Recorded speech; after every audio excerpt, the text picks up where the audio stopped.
কলকাতা শহরের বুকে ফের একবার মহিলার নিথর দেহ উদ্ধার। রক্তাক্ত অবস্থায় আনন্দপুরের নোনাডাঙ্গা থেকে সেই দেহ উদ্ধার হয়েছে। সকাল 6টা নাগাদ প্রাতঃভ্রমণকারীরা সেই দেহ দেখতে পান বলে খবর, আর ইতিমধ্যেই ঘটনাস্থলে পৌঁছেছে আনন্দপুর থানার পুলিশ।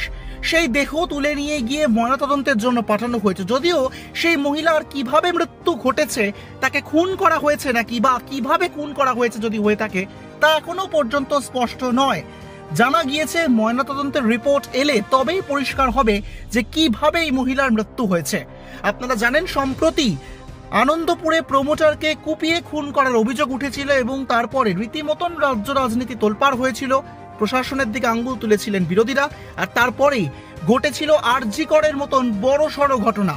আর তার রেশ কাটতে না কাটতে ফের এবার একবার আনন্দপুরেই এক মহিলার নিথর দেহ উদ্ধার হয়েছে। রক্তাক্ত অবস্থায় সেই দেহ উদ্ধার হয় এবং সেই ভিডিও পোস্ট করেছেন কেন্দ্রীয় প্রতিমন্ত্রী সুকান্ত মজুমদার।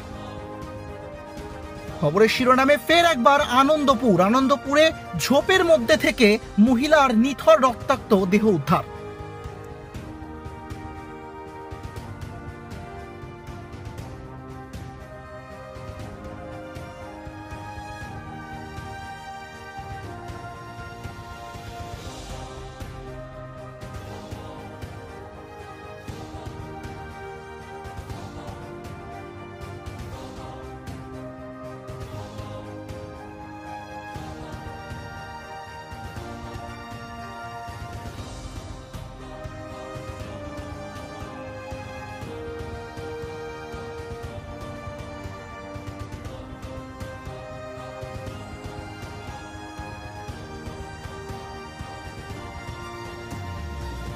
এক ঝলকে মিডিয়া।